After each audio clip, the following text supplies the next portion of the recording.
ఒక గౌరవంతో ఉండాలి.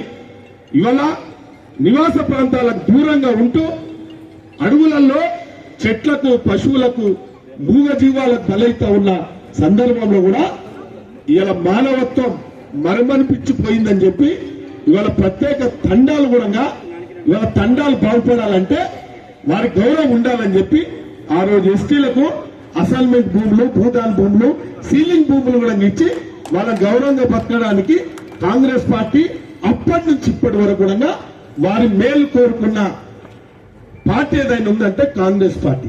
ఇవాళ గిరిజనులు కూడా నేను ఈ వేదిక నుంచి గంట పరంగా చెప్పగలుగుతా, నీతికి నిజాయితీకి నమ్మకానికి మాటకు మారు పేరు గిరిజన జాతి.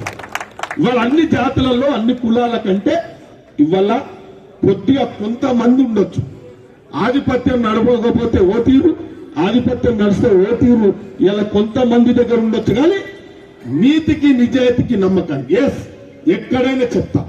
నేను గిరిజన సోదరులకు గిరిజన తండాలను అత్యంత ప్రీతిపరంగా చూసే వ్యక్తిని నేను. ఎప్పుడు ఇప్పుడు మంగులాల్ గారు చెప్పారు, వాస్తవమే. కష్టకాలాలు ఉన్న రోజు వాళ్ళు కష్టంలో ఉన్నారు, మేము కష్టంలో ఉన్నాము. మా మిట్టినాకు పెద్ద మనిషి మాకందరికి వాస్తవం చెప్తున్నా. కల్మషం లేనోడు అప్పుడప్పుడు కొందరు ఆగం చేస్తే ఆగమైతా ఉంటాడు. దుర్మార్గులు వాళ్ళ నిజం మాట్లాడుతున్నా నేను. మేము మంగులాల్ మాట గాని, రామావతిరాజు మాట గాని, ఇలా మిట్టునాయక్ మాట గాని ఏ రోజు 15-20 సంవత్సరాల నుంచి ఏ రోజు నో అనే ఒక్క మాట కూడా నో అనలేదు.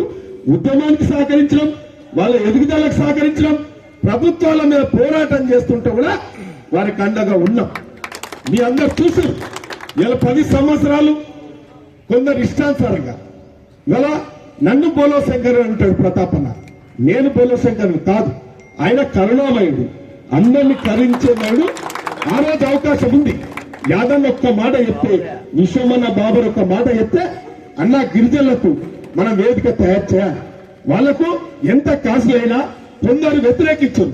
2000 గజాలు ఇస్తారా, ఎస్సీలకు 2000 గజాలు ఇస్తారా అంటే లేదు, కాంగ్రెస్ పార్టీ భూములు ఇచ్చింది, ఈ 2000 గజాలు ఇస్తే ఏం పోతుందని చెప్పి ధైర్యంగా ఇవాళ అడ్మినిస్ట్రేషన్ ప్రకారం చట్టం లోపల ఇబ్బందులు ఉన్నప్పటికీ, ఇవాళ కొన్ని నిబంధనలు ఒప్పుకున్నప్పటికీ కూడా ఈ స్థలం ఇచ్చడం జరిగింది. ఈ స్థలం ఇస్తే గొప్ప నాయకులమని మాట్లాడుతుంటారు కొందరు. గొప్ప నాయకులు, గిరిజన నాయకుల యొక్క ముసుగులో గొప్ప నాయకులమని మాట్లాడుతుంటారు. ఇవాళ మీకు చిత్తశుద్ధి ఉండాలి. ఆయన ఎక్స్ఎమ్మెల్యే పొలం ఇస్తే, మనం జాగా ఇస్తే 2000 గజాల జాగా ఇస్తే దీన్ని ఏం చేసినాం అనేది ఒక్కసారి క్వశ్చన్ వేసుకోవాలి. మనం ఏం జరిగింది 10 ఏళ్లలో వాస్తవాలు మాట్లాడుకోవాలి. నేను రాజకీయాలు చేస్తలేదు. ఇవాళ మీ మేలు కోరిన వాళ్ళు అయితే దీని రూపురేఖలు మారాలి. భోగబండారు వేసిపోయి ఫోటోలు దిగితే సరిపోదు, ఫ్లెక్సీలు కట్టుకుంటే సరిపోదు. ఆచరణలో మనం మా అభివృద్ధి కోరుకోవాలి, మన సంక్షేమం కోరుకోవాలి. ఇలా కాంగ్రెస్ పార్టీ ఇచ్చిన రిజర్వేషన్ తోని గొప్ప నాయకులు, గొప్ప ఉద్యోగస్తులు చాలా సంతోషం. మా పంతునాయక్ బిడ్డ గారు, మా డిఎంఎల్హెచ్ఓ గారు వీళ్ళ కలబడితే చాలా సంతోషం అవుతుంది నాకు. ఇదేదో నటన కాదు నాకు. అంటే అటువంటి వాళ్ళు